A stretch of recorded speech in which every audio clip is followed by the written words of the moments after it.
Buenas a todos, soy Alejandro Castrelo de Casinativo.com y bienvenidos a la primera edición de las entrevistas Casinativo. En esta ocasión tengo el gusto de estar con una personalidad muy especial, Ubay Serra. Ubay, bienvenido. Hola Alejandro, ¿qué tal? ¿Cómo estás? Todo muy bien por aquí. ¿Y tú qué? Pues yo, mira, perfectamente. Encantado aquí de estar contigo y nada, a ver si podemos tener una buena entrevista y aportar mucho valor a tu audiencia. Pues sí, porque la audiencia está bastante hambrienta de conocimiento. Perfecto. Ok. Bueno, Ubay, pues a ver, cuéntanos un poquito, en breves palabras, ¿quién es Ubay Serra?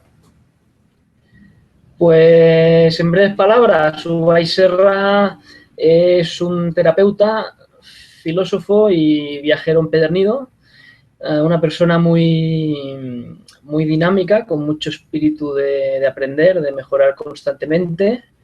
Y bueno, y a lo largo de mi carrera profesional y personal, he tenido la ocasión de viajar mucho, por suerte. Y bueno, también en estos viajes he aprendido idiomas, muchos idiomas, bueno, tampoco tantos. Y espero, bueno, poder compartir contigo cualquier cosa que quieras saber sobre el tema. Ujú. Me parece muy interesante lo que has dicho acerca de que te consideras filósofo. O sea, yo creo Uh que eres de las pocas personas que abiertamente admite eso. ¿A qué te refieres exactamente con considerarte a ti mismo como un filósofo? -huh. Hostia. Pues básicamente porque me gusta filosofar. Soy una persona que, bueno, a veces le da muchas vueltas a las cosas y me gusta hacer reflexiones, me gusta escribirlas, me gusta encontrar el sentido de la vida, me gusta hacer elucubraciones mentales y esa parte filósofa pues muchas veces la manifiesto escribiendo, ¿no? Y desde pequeño siempre he tenido una pasión por escribir sobre temas trascendentales, filosóficos y demás. Y bueno, gracias a esta pasión, pues es lo que me ha motivado a hacer mi blog. Y si Dios quiere, en breve publicaré mis ebooks. Y bueno, será gracias a esta vena filosófica que tengo. Pero a ver, no soy filósofo de profesión ni de estudios, no he estudiado en la Facultad de Filosofía. Así que bueno, quizá un filósofo auténtico que me esté oyendo dirá, este es un mindundi. Pero bueno, soy filósofo de la vida, como muchos otros, ¿no? Y yo creo que en la vida lo importante es la filosofía, es lo que rige tus actos, es lo que rige tus movimientos, ¿no? Forma parte de tus creencias y tus valores. Entonces, yo creo que, bueno, es una virtud ser filósofo, ¿no?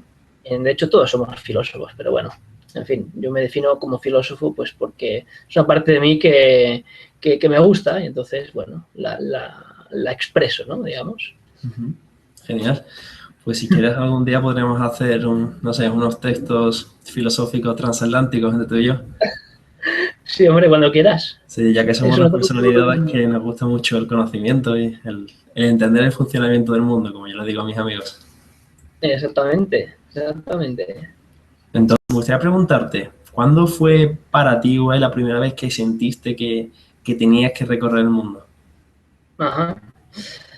Pues a ver, yo cuando era más joven no tenía demasiada pasión por recorrer el mundo. Realmente era una cosa que tampoco me planteaba y era más bien pues como, bueno, pues como la mayoría de personas de mi entorno, ¿no? Pues centrado en su día a día y en sus cosas, ¿no?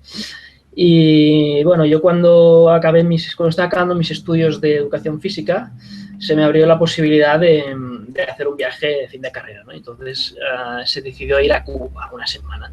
Yo en principio no quería ir al viaje porque tenía cosas que hacer, no quería gastarme dinero y no me apetecía, pero cosas de la vida, pues tuve un clic y al último momento decidí acudir. Y realmente solo pasé una semana en Cuba, viajé una semana y aluciné. Cuando viajé a Cuba aluciné de lo diferente que era la cultura, conocer cómo es la gente, la abertura mental de allí combinada con esa miseria absoluta, cómo la gente es feliz en las condiciones en las que vive. Total, que en una semana en Cuba llegué a Barcelona deprimido. La verdad que estuve una semana hecho polvo porque no me apetecía volver a la rutina. Encontraba a la gente muy sosa, muy fría, muy distante. Y a partir de ahí empezó mi pasión por los viajes. Ese mismo verano fui a India, también fue un shock cultural muy grande. Y después de ese verano empecé a querer viajar como viajero turístico, ¿no? Es decir, cada vez que podía cogía las maletas y hacía un gran viaje. Y bueno, cosas de la vida, pues fueron pasando los años, me fui formando y luego fui a vivir a París. Estuve durante 3 años viviendo en París. Pasa que el hecho de vivir a París a vivir ya en sí era como un viaje, ¿no? Pero no era un viaje de turismo ni de placer, era un viaje de trabajo, de necesidad para ganarte la vida, ¿no? Y durante 3 años estuve trabajando y estudiando y no hacía más que eso. Y mientras pasaban estos años, pues empecé a tener un gusanillo de viajar, pero no solo de viajar un mes de vacaciones o 15 días, una escapadita, un fin de semana, sino viajar de verdad. Y cuando acabé esa etapa de 3 años en París, decidí pues viajar mucho. Y ahora mismo el estilo de vida que tengo, gracias a mi trabajo y también a las casualidades y a las coincidencias del universo, pues consigo más o menos trabajar y viajar a partes iguales. Y bueno, nació a través de eso, ¿no? A través de, no sé cómo decírtelo, fue una cosa que nació en mí. Era una necesidad que poco a poco se fue manifestando y que no he hecho más que darle rienda suelta en los últimos años, simplemente. Perfecto. Pues la verdad que es interesante eso que comentas de haber visitado países tan distintos, ¿no? Como pueden ser India o Cuba o haberte ido a Francia. Supongo que al haber vivido en esos países te has tenido que comunicar pues en distintos idiomas, porque en la India, que yo sepa, la lengua española no es la oficial, ni en Francia tampoco. Entonces, gracias a esos viajes y a esas experiencias, ¿cuántos idiomas te ha permitido hablar a distintos niveles hoy en día? Bueno, hoy en día hablo 5 idiomas. Mis 2 idiomas maternos o paternos, digamos, el catalán y el castellano. Luego el inglés, que es el primero que aprendí. Luego, por motivos de trabajo y de estudios, aprendí el francés. Y el último que está en mi lista es el portugués. Ese es el último que estoy aprendiendo, digamos. Y los que vengan en el futuro, que espero que haya alguno más. Seguramente que sí. Veo posiblemente un idioma asiático por ahí, porque ya es el siguiente punto. El chino, por ejemplo. El alemán me tira mucho. El alemán es un idioma, por ejemplo, que en mi tierra materna, Gran Canaria, bueno, las Islas Canarias, Gran Canaria en particular, es un idioma muy utilizado. Y yo creo que si tuviera que hablar otro idioma y ponerme las pilas con otro idioma sería el alemán, porque yo creo que en el futuro puede que lo necesite. Pero bueno, es una buena manera de trabajar la mente y de abrirse nuevas puertas. O sea que siempre aprender un nuevo idioma es un placer. O sea que vamos a ver qué me depara el futuro.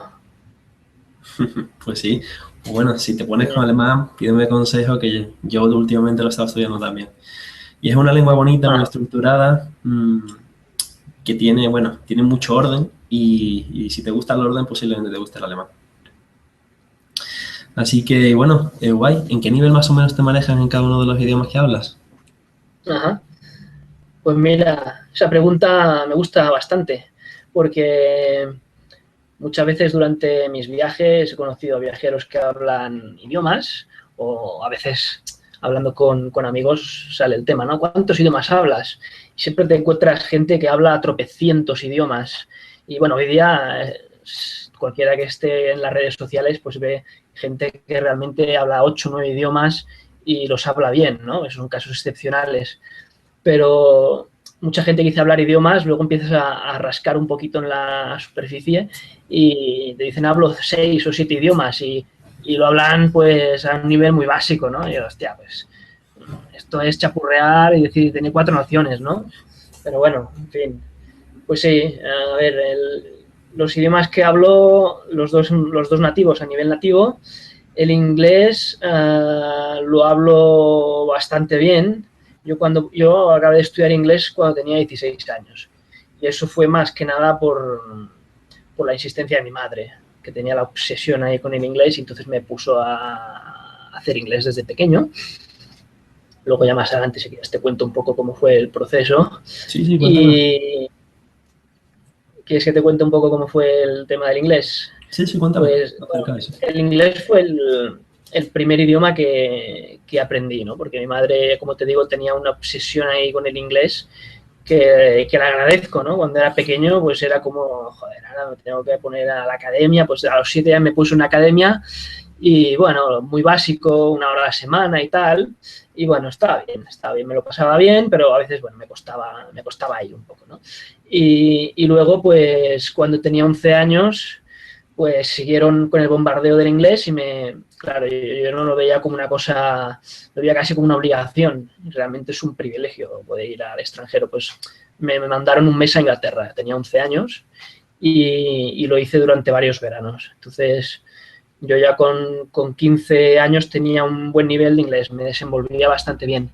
Y lo último, cuando a nivel de academia, tenía 16 años, hice el Advanced, que es el equivalente a C1.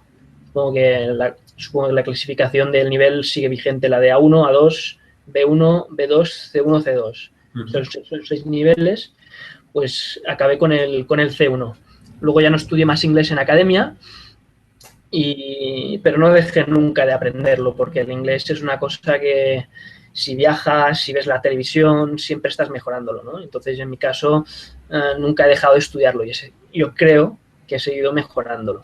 Otra cosa es que luego haga un test y salga otra cosa, pero, en fin, ese fue un poco el proceso de mi aprendizaje de inglés. Y realmente, como te decía, mi aprendizaje, yo recuerdo que cuando más inglés aprendí en mi vida no fue durante mis meses en Inglaterra, porque hacía un mes cada año, hice un mes durante varios años en Inglaterra, pues cuando más aprendí inglés fue viajando por mi cuenta. Porque, por ejemplo, un año fui a Nepal, por ejemplo, y dije, bueno, fui solo, y dije, bueno, a ver si conozco un grupo de gente y puedo viajar con ellos durante este mes y hacer trekking y tal.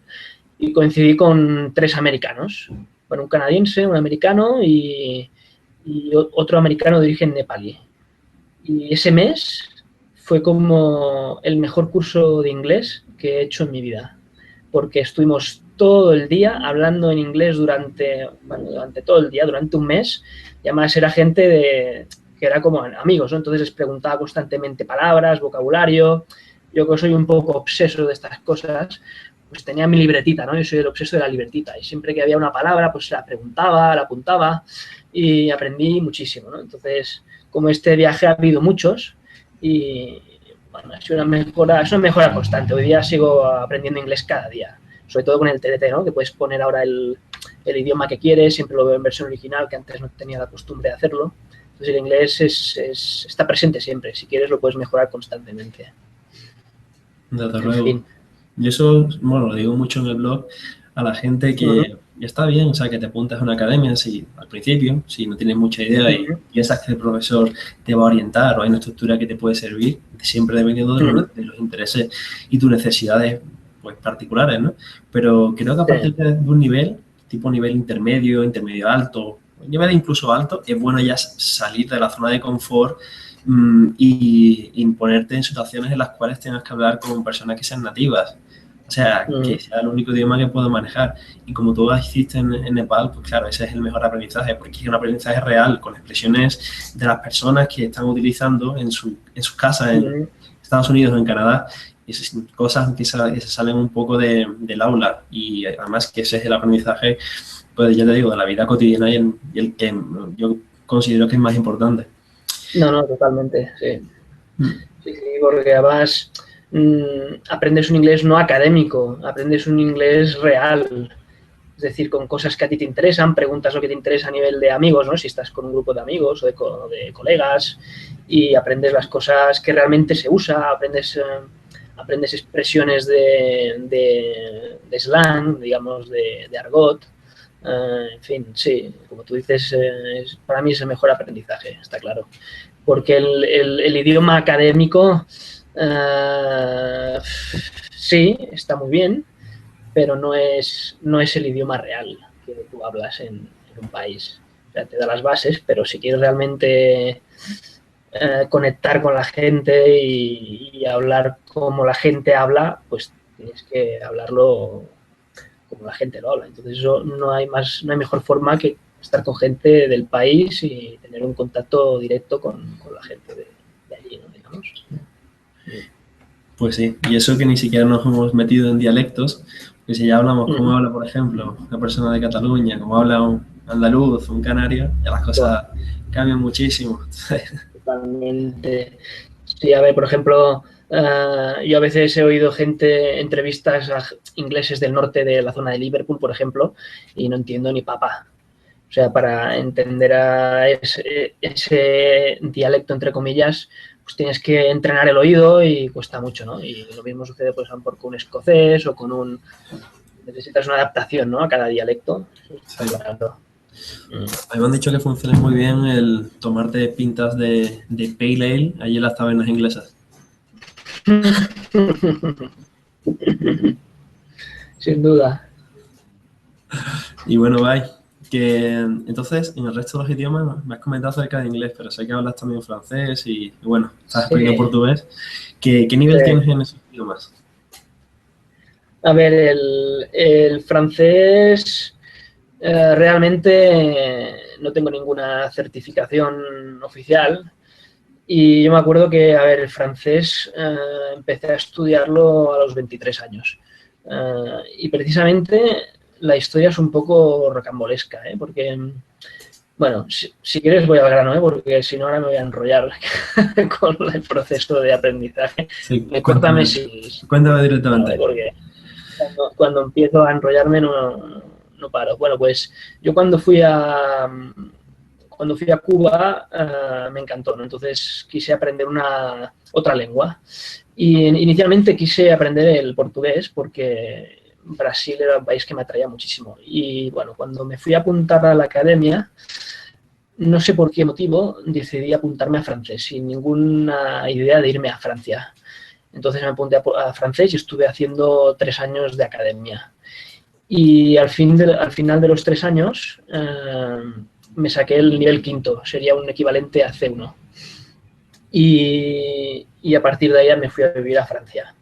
Y entonces, bueno, en Francia estoy todavía viviendo, yendo y viniendo, y llevo como 5 años estando en territorios franceses. O sea que el nivel que hablo, pues seguramente es superior al C1, es decir, al Advanced, el equivalente sería Advanced de inglés, pero no sé. En fin, no tengo ningún problema con el francés, me desenvuelvo bastante bien. Eso en cuanto al francés. Y en cuanto al portugués, pues ahora mismo lo estoy estudiando precisamente.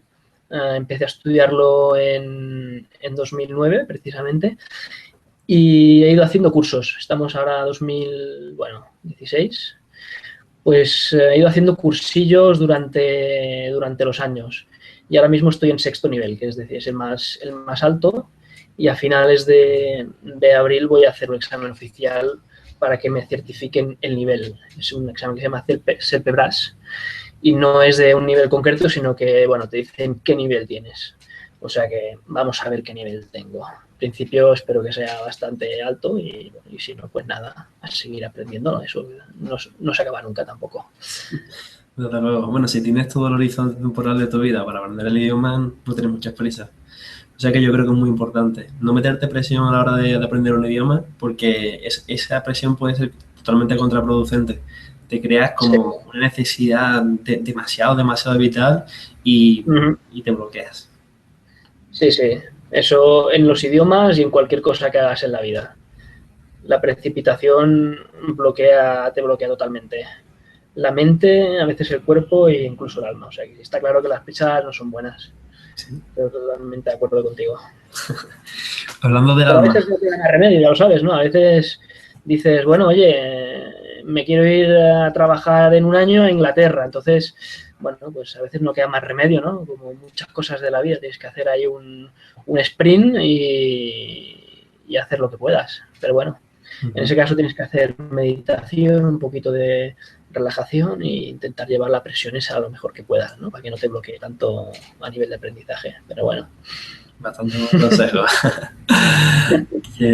Entonces, hay una cosa, hablando así de como una cosa, de algo más profundo, ¿qué te ha permitido Sí. a ti, o sea, perdón, qué importancia tiene en tu vida, pues, los idiomas en general? En general, los idiomas en general. Sí. Pues, a ver, los idiomas para mí son de importancia capital en mi vida porque te abren de par en par las puertas del mundo entero, ¿no? Entonces, a veces te abren puertas y posibilidades que ni llegas a plantearte, ¿no? Durante tu vida, hasta que lo tienes y dices, hostia, gracias a esto puedo hacer esto y esto y esto y esto. O sea que yo siempre digo, hostia, aprende idiomas porque a veces te van a abrir puertas que ni tú mismo te puedes imaginar, ¿no? Entonces, para mí, aprender idiomas me ha permitido no solo viajar, sino trabajar bueno, y ver el mundo en general, ¿no? Y eso va mucho más allá de lo profesional, ¿no? Eso va incluso a nivel personal. Te permite conocer personas, te permite conocer culturas, te permite comprender cómo piensa la gente, cómo actúa la gente, ¿no? Entonces, la pregunta que me has hecho, ¿qué importancia tiene? Pues capital, fundamental. O sea, es una de las claves a todos los niveles, no solo a nivel profesional, sino también personal y cualquier otro nivel que se te ocurra. O sea, para resumirlo, importancia capital. ¿Y qué te ha permitido a ti conseguir saber un idioma? Ajá. A ver, a mí, por ejemplo, el inglés, por ejemplo, me ha permitido abrirme las puertas del mundo entero, porque hoy día con el inglés ya sabes que vas a cualquier sitio, ¿no? Entonces, como viajero, yo conozco, por ejemplo, amigos míos que no dominan el inglés y tienen miedo idiomático a salir de su país, ¿no? Porque aunque vayas a un país que no sea de habla inglesa, con el inglés más o menos te entiendes en todas partes. Entonces, el inglés me ha aportado que el mundo sea pequeño para mí, es decir, que no tenga impedimentos a la hora de viajar a un sitio o a la hora de comunicarme con casi cualquier persona, ¿no? Y luego, a nivel laboral no lo he usado todavía, el inglés, o sea, no he trabajado en inglés, aunque en algunas ocasiones lo he utilizado en el trabajo, pero el francés, por ejemplo, me ha permitido trabajar. Gracias al francés ejerzo mi profesión actualmente en Francia y por suerte, una cosa que yo no sabía antes de ir al país galo, ¿no? Pues es que Francia también tiene territorios distribuidos a lo largo de los 5 continentes. Entonces también me ha permitido trabajar no solo mi profesión en un país extranjero, sino ver todo el mundo mientras he ejercido mi profesión. Y luego, para hablarte de otro idioma, ¿no? El portugués no me ha aportado nada a nivel laboral todavía, pero me ha aportado el placer de aprender una nueva lengua, que para mí es un honor simplemente. Yo, por ejemplo, cuando he estado viajando a Brasil, eh, el placer de dominar el idioma local, aunque pudiera hacerlo en inglés, ¿no? Porque mucha gente habla inglés, pues es una cosa que no tiene palabras. O sea, o por ejemplo, cuando estuve en África, pasé por Mozambique y era fenomenal poder hablar la lengua local, ¿no? Por ejemplo, encontrarte con niños y ellos te hablan en inglés, su inglés académico de la escuela para intentar practicarlo y tú les sueltas algo en portugués y tal, y se quedan pues sorprendidísimos, ¿no? eso es un placer, ¿no? Ir a un sitio y hablar el idioma local, ¿no? Entonces, bueno, el portugués lo he hecho por placer y es un honor poder hablarlo, ¿no? A nivel personal me produce pues satisfacción personal, simplemente. Muy bien. Sí, la verdad que el portugués, bueno, por lo visto es el quinto idioma, ¿no?, más hablado del mundo, según tengo entendido, y en El algunas... sexto, sí. Sexto, ¿no? Sí, Mm. sí, es que eso va variando. Varía entre 5 o el 6 es la posición. Pero bueno, que sí, que es un idioma importante y además, siendo realmente tan similar al español, la verdad es que no tenemos excusas para no aprenderlo. Y bueno, más habla del francés, del portugués, del inglés. ¿Hay alguno de esos idiomas que tú le tengas algún cariño especial? ¿Algún cariño especial? La verdad es que a todos les tengo cariño. No es que haya uno que le tenga más cariño que otros, porque todos han aportado su granito de arena, ¿no?, en mi vida. Entonces, a ver, el español es mi idioma materno y el catalán mi idioma paterno. Entonces les tengo el cariño familiar, típico, ¿no? Y, por ejemplo, el inglés precisamente no es un idioma que le tenga mucho cariño, porque es el que se me da peor. Y el francés, pues, es el idioma que me ha permitido trabajar y me ha abierto más puertas. Total, que por descarte el español, que es mi idioma materno, y el portugués en segundo lugar, porque es un idioma que me parece precioso y por un motivo que no te sabría explicar exactamente, me encanta hablarlo. Es como un idioma muy, muy, muy dulce, muy meloso y sí, le tengo mucho cariño. Es como que me encanta hablar ese idioma. Cuando encuentro una persona de Brasil o en el trabajo, cuando trabajé en Guayana Francesa había muchos brasileños y me di cuenta que inconscientemente cuando alguien hablaba en portugués, hostia, se me ponen los ojos como platos, ¿eh? Y empiezo a hablarles en portugués. Entonces yo creo que, bueno, el portugués es uno de esos idiomas que más tengo, sí. ¿Qué variante estás aprendiendo? ¿El portugués de Brasil o el de Portugal? Bueno, a ver, normalmente cuando tú vas a una academia a veces ni te lo dicen. Dicen portugués y puedes llegar ahí y encontrarte un profe portugués o un profesor brasileño. En mi caso, siempre he tenido, bueno, siempre he tenido profesores brasileños. Es decir, realmente el portugués que hablo es el de Brasil, con sotaque brasileiro, evidentemente. No he tenido nunca un profesor portugués. O sea que sí, brasileño, sin duda. Muy bien. Interesante. Yo también estoy aprendiendo un poco de portugués últimamente porque bueno, me parece también una lengua muy bonita y, como te digo, no demasiado difícil. Así que ahí lo voy estudiando. Pero bueno, como siempre, es difícil eso de llevarlo todo al día. El alemán, portugués, seguir estudiando inglés y el trabajo. Bueno, pero bueno, se hace lo que se puede. Bueno, ya hace bastante. No te exijas a fondo, pero yo creo que con lo que me has dicho, no todo el mundo tiene las ganas ni la energía para hacer lo que haces, ¿no? A nivel de aprendizaje. O sea que enhorabuena. Gracias. No, desde luego tienes que tener motivación absoluta para ponerte a aprender, vamos, un idioma solamente. Y bueno, de los idiomas que tú hablas, Ubay, ¿cuál crees que ha sido el que más trabajo te ha costado aprender? El que más trabajo, sin duda, el inglés. Porque no lo sé por qué. Es decir, lo aprendí de pequeño y en teoría, pues claro, cuando hablas algo de pequeño parece bueno, pues que te entre más y tal. Y pues no, me he dado cuenta que el inglés es el que se me da peor, porque no sé si es que no tiene una estructura latina, pues no es como el francés ni el español, tiene la estructura, bueno, pues la estructura anglosajona, ¿no?, que se dice, me parece. Pues es el que más me cuesta. O sea, no me entra tanto, siempre hay palabras que no entiendo, los phrasal verbs, siempre estoy aprendiendo cosas nuevas e incluso a nivel de entenderlo, cuando los acentos son cerrados me cuesta entenderlo. O sea que, a pesar de que es el idioma que he estudiado durante más años, yo creo que es el que más me cuesta, sin duda alguna. Por ejemplo, cuando estás hablando y los idiomas latinos que me comentas, a veces no te pasa, o sea, que mezclas un idioma con otro cuando estás hablándolo.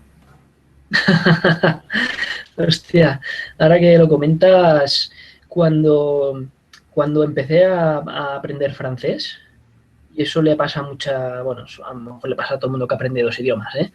Pero conocí a mucha gente que empezaba francés y que también había hecho inglés anteriormente, se mezcla pero de una forma brutal.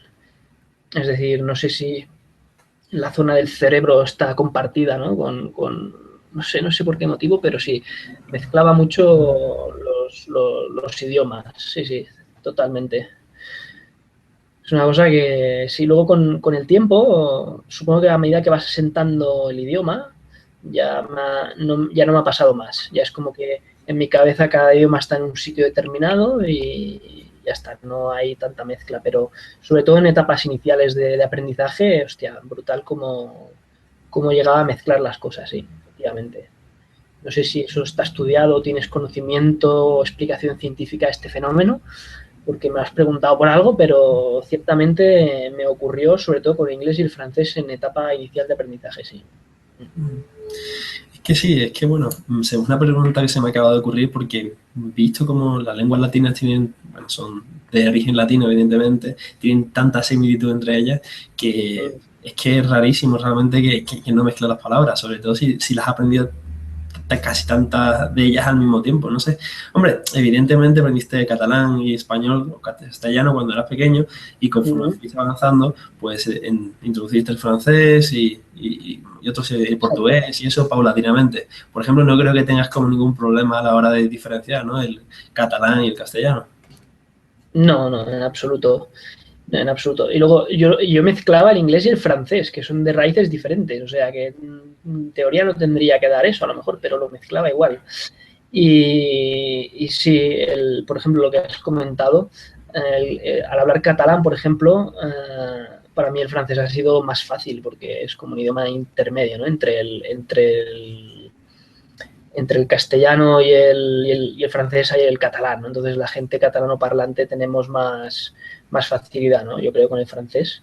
Y sí, por eso se me hace muy natural para mí hablar francés. Es como ya me viene de serie, ¿no? Sí, Es sí. una lengua latina, ¿no? Pero es que el catalán encima es como... Cataluña fue parte de Francia, ¿no? Entonces compartimos muchas palabras con el francés. Por ejemplo, árbol es lo mismo. O queso es fromage, francés fromage. Tenemos una base de palabras muy parecidas, ¿no? Entonces es muy natural para nosotros el francés. Yo siempre he pensado que también el catalán, aunque no lo hablo, pero bueno, cuando estaba allí en Cataluña, no sé, he tenido la oportunidad de escucharlo, de leerlo, y siempre también lo he visto con la tendencia de que se parece al italiano. El catalán. Sí. Sí, sí, es que son idiomas latinos, o sea, tienen unas ciertas similitudes. Sí, sí. Luego, bueno, evidentemente, yo, por ejemplo, el italiano lo entiendo al 20%, o sea, que tiene sus particularidades. Pues sí, te puede llegar a recordar y es perfectamente natural, sin duda. Sí, también depende del italiano con el que hables. Porque si hablas con uno del sur, uf, lo tienes complicado. Los del norte tienen un acento mucho más entendible. Esa ha sido mi Ajá. experiencia. Bueno, no lo sabía, pero vamos, como en España, ¿no? Que te vas a Andalucía y alucinas, ¿no? No tiene nada que ver con lo del País Vasco, porque alguna vez me ha pasado de encontrar a extranjeros, a croatas o yo qué sé, extranjeros que han aprendido en Andalucía. Hostia, les ha costado más y luego hablan el andaluz, ¿no? Y no tiene nada que ver con el español del norte. Sí, seguro que tiene que ser así. Me imagino. Además es que depende de la zona que te vaya de Andalucía, se habla de una forma u otra. O sea, no es lo mismo También, cómo habla uno de Cádiz a cómo habla uno de Córdoba. Y nosotros, que somos de allí, sí que nos damos cuenta de las particularidades. ¿Sabes? Muy sí, sí, sí. interesante. Es Sí. una pasada, ¿eh? Los idiomas, la riqueza que cada idioma puede llegar a tener es infinito. Entonces, fila de dialectos que sea, por ejemplo, en India, ¿no? En India tienen no sé cuántos no me atrevería a decirte cientos, pero tiene una de dialectos del hindú y del, bueno, en fin, que sí, que los idiomas tienen una riqueza impresionante, ¿no? Y nosotros en España lo vemos, en nuestro país, ¿no? Pues lo mismo es para todos los países, me imagino. Sí, desde luego. Como dices que Francia, por ejemplo, también tiene muchísimos dialectos. Yo recuerdo que una de las regiones de Francia, no sé, el bretón, el alsacio, el este, el otro, y estoy seguro que eso, ya que has vivido en Francia, lo habrás vivido en primera persona. Pues mira, si te digo la verdad, en Francia no lo noté mucho eso, ¿eh? Porque Francia, espero no decir una barbaridad, pero es un país muy centralizado, ¿no? Sí que hay zonas que tienen su idioma particular, como Córcega, por ejemplo, que es bueno, derivado de italiano. Pues Francia es un país bastante centralizado, ¿no? Entonces, me ha dado la sensación siempre que es bastante homogénea la lengua, ¿eh? Evidentemente, seguro que hay particularidades, pero no las veo ni mucho menos tan marcadas como en España, que tenemos esa diferenciación autonómica, ¿no? La comunidad autónoma, y cada comunidad autónoma tiene unas particularidades muy marcadas, inclusive las del propio idioma, ¿no? Como el gallego, el euskera, el catalán. Pero bueno, tampoco te lo diría, es mi impresión, la impresión que he tenido durante los años, ¿eh? Pero posible que un francés me rebatiera eso perfectamente, pero es la impresión que tengo a lo largo de los años. Ajá. No, yo realmente es que me acabo de acordar porque en el colegio sí que recuerdo en el libro de texto de la asignatura de francés que hace mucho hincapié en eso, en los distintos dialectos de Francia. A lo mejor es verdad, después en la práctica solamente se hable el francés así como un idioma centralizado, pero que en la teoría el francés promedio te vende que sí, que allí se habla muchísimos idiomas, pero muchísimos dialectos, y a lo mejor eso fue con lo que me quedé. Pero bueno, tú tienes más experiencia Claro, en Francia, pues pues sí te quería sin preguntar. duda, seguro que sin duda es así. Pero bueno, en fin, el tema es que yo viví en París durante los 3 años que estuve y tampoco tuve tanto contacto, ¿no? Con zonas periféricas o con gente de otras zonas. Pero si me lo comentas, vamos, seguro que es así. Ajá. Y bueno, Ubay, por ejemplo, para aprender los idiomas, supongo que tienes una especie de rutina, ¿no? Una rutina de estudio que tú realices. ¿Cuáles son las actividades que tú haces habitualmente para aprender un idioma? Bueno, a ver, el inglés, por ejemplo, que fue el primero que aprendí, no hubo ningún tipo de rutina, porque cuando lo empecé a hablar era muy pequeño, no tenía ningún tipo de técnica ni de motivación académica más pura que divertirme en clase y aprender de oído y escribir las cosas que me decían, ¿no? Entonces el inglés no lo aprendí de academia, sin hacer ningún tipo de programa ni tener ninguna estructura personal, ¿no? Luego sí es verdad que con el paso de los años mi única técnica o forma de aprenderlo ha sido con mi libreta. Es decir, siempre voy con la libreta y cuando encuentro una palabra que no conozco, la apunto y luego la miro, la escribo en el ordenador y, en fin, es una manera de trabajar, ¿no? De recordar las palabras nuevas, ¿no? Dicen que una palabra nueva no usada nunca más se olvida no sé qué porcentaje, muy elevado, ¿no? Si una palabra nueva la repites al cabo de, no me acuerdo cómo era, pero al cabo de una semana o de unos días, te queda mucho más en el tiempo. Y si la repites una tercera vez, pues aún más. Entonces creo que esa manera es buena, ¿no? Para retener nuevas palabras. Eso en cuanto al inglés.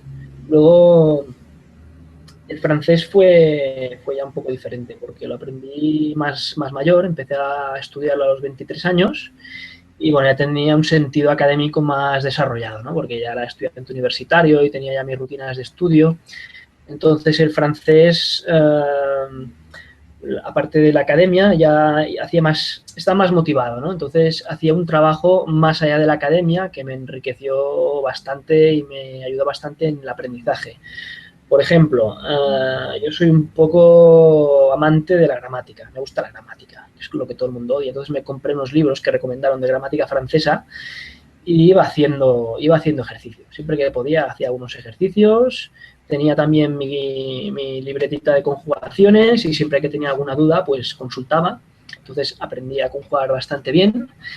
Y luego el tema de apuntar las palabras que no conozco, eso ya lo llevé al límite, porque al final ya de mi etapa de Barcelona ya tenía claro que seguramente iría a trabajar a Francia y encima hice un Erasmus, iba a hacer Erasmus en Bruselas. Entonces ya eso lo llevaba al límite, no dejaba pasar ni una palabra, lo apuntaba todo, luego lo miraba, lo apuntaba al ordenador y cuando estuve de Erasmus en Bruselas, bueno, aparte de la inmersión cultural, ¿no? Que estás allí todo el día, que es lo que ya lo hablaremos más tarde si quieres, leer mucho también y ver la tele y leer mucho. Le añadía a la ecuación la televisión y la lectura, que es súper importante. Pues eso fue eso en cuanto al francés. Y por último, rápidamente, el portugués.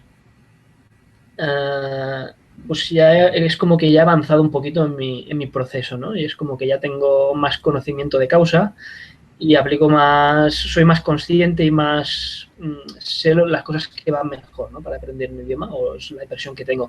Entonces, de que empecé a aprender portugués, pues todo lo que te he dicho lo he intentado hacer desde el principio. Es decir, los ejercicios que te dan en la academia, por ejemplo, libro de gramática que voy haciendo frecuentemente. Cuando iba a Mozambique me acuerdo que tenía mi libro de gramática y cada noche hacía un ejercicio de gramática portuguesa, apuntar las palabras, ver películas, porque no hace mucho que tengo el hábito de tener películas por internet, pues intento bajarme las películas en el idioma portugués y siempre que puedo leer alguna cosilla en el idioma también. Y por último, hacer intercambio de idiomas, porque en Barcelona precisamente conocí una página web que es para hacer intercambios de idiomas. Entonces me apunté al programa este y conseguí una chica brasileña que quería hacer español. Entonces le añadí a la ecuación el tema del intercambio oral, que también es súper útil. En fin, básicamente eso. Menudo rollo de pegado, ¿eh? Bueno, lo importante es eso, que el público, pues, los lectores del blog, pues, escuchen y vean lo que tú haces, ¿no? Para que extraigan algún tipo de consejo de inspiración y lo pongan en práctica. Y, Guay, ¿cuál crees tú que es, digamos que, si tuvieras que reducir a una sola palabra, la clave de aprender un idioma? La clave de aprender un idioma para mí son dos. La actitud y la inmersión. Es decir, como te he contado, ¿no? Hace un momento con el portugués, ahora cuando estoy aprendiendo este idioma, intento, como que no voy a vivir a Brasil, pues intento hacer la máxima inmersión posible, es decir, que el idioma me entre por todos los canales posibles. Es decir, hacer ejercicios de gramática, escribir, leer, hablar y oír. Es decir, hacerlo que te entre por todas las vías. Esa es una de las claves. Es decir, como si estuvieras en el país. Si no vas a estar en el país, pues te quedan las herramientas que hoy día es muy fácil. Todo esto, una película, un libro, te lo puedes bajar cuando quieras, quedar con gente del país, que en una ciudad lo puedes conseguir.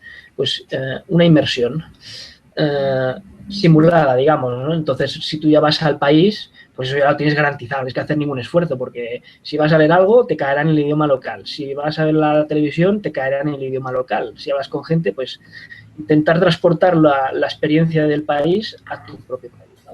O sea, luego, básicamente sería como rodearte completamente del idioma, ¿no? Como está diciendo. Exactamente. Rodearte del idioma y obtener los inputs por todos los canales, ¿no? Es decir, escrito, oral, todo lo que se te ocurra, pues como si estuvieras en el país. Cuantas más cosas hagas diferentes, mejor. Y hoy en día con la tecnología es súper fácil realmente rodearte desde tu casa con el idioma. Totalmente, pero luego falta la segunda parte de la ecuación, que es la actitud. Porque si no tienes la actitud, es decir, la motivación, no vas a hacer nada de eso. Entonces, ¿por qué te lo digo? Pues porque hay gente que va al país, es decir, está inmerso, ¿no?, en la lengua y no tiene la actitud, no tiene la motivación, las ganas de aprender, entonces no aprendes el idioma. Por el contrario, si tú no estás en el país, pero tienes una actitud y una motivación porque sabes que un idioma es importante, un idioma te va a aportar, un idioma te va a abrir puertas, entonces adquieres esa actitud, ¿no? Y tú ya buscas las maneras de hacer esa inmersión y de aprender el idioma por todas las vías posibles, ¿no? Pero bueno, esa para mí son las dos claves, inmersión y actitud de estar motivado para hacerlo, ¿no? Exactamente, yo estoy muy de acuerdo con eso. De hecho, en mi libro Casi Nativo, hablo de eso. O sea, de esas dos palabritas, con otras palabras, básicamente, pero yo lo llamo motivación y tiempo de exposición, que es lo mismo que actitud más inversión. Igual. Pero que Pues, considero que mira, esa es la clave absoluta para aprender un idioma. Puedes tener los mejores materiales del mundo, puedes tener, no sé, la academia, puedes tener a profesores en tu casa todos los días, pero que si tú no tienes la mente preparada para aprender el idioma, ni tienes una motivación fuerte, no ajá, llegas a aprender el idioma en la vida. exactamente, ¿no? Es que eso lo ves en casos en Francia lo ves, gente inmigrante de otro país que no han aprendido el francés, no te saben nada en francés, o inmigrantes aquí en España mismo, ¿no?, que no han querido aprender el catalán porque no le consideran importante y no les gusta, pues no han aprendido catalán, ¿sabes? En fin, sí, actitud bueno, sí, veo que estamos completamente de acuerdo entonces. Eso es bueno. Aunque bueno, y otra cosa, ¿cómo crees tú que una persona podría desarrollar la actitud correcta para aprender un idioma? Pues mira, yo creo que la única forma de que esa actitud venga, a ver, la motivación solo puede ser dos tipos, interna o externa. Cuando ya eres mayorcito, la externa ya no te sirve. Es decir, no te vale que tu padre o tu madre te digan que te van a pagar un no sé qué si sacas un nivel X de un idioma, ¿no? Eso tiene que ser una motivación interna. Entonces, para que tú tengas esa motivación interna, tienes que darte cuenta de todo lo que un idioma te va a aportar. Cuando tú eres consciente de que aprender un idioma te va a producir ciertos beneficios, te apetecerá aprender ese idioma porque dirás, ostras, si yo aprendo ese idioma tendré y este beneficio. Entonces, es como, a ver, necesito dinero para vivir y para tener dinero tengo que trabajar. Entonces voy a hacer lo máximo para encontrar un trabajo, formarme y encontrar un trabajo. Pues yo creo que en el idioma es lo mismo.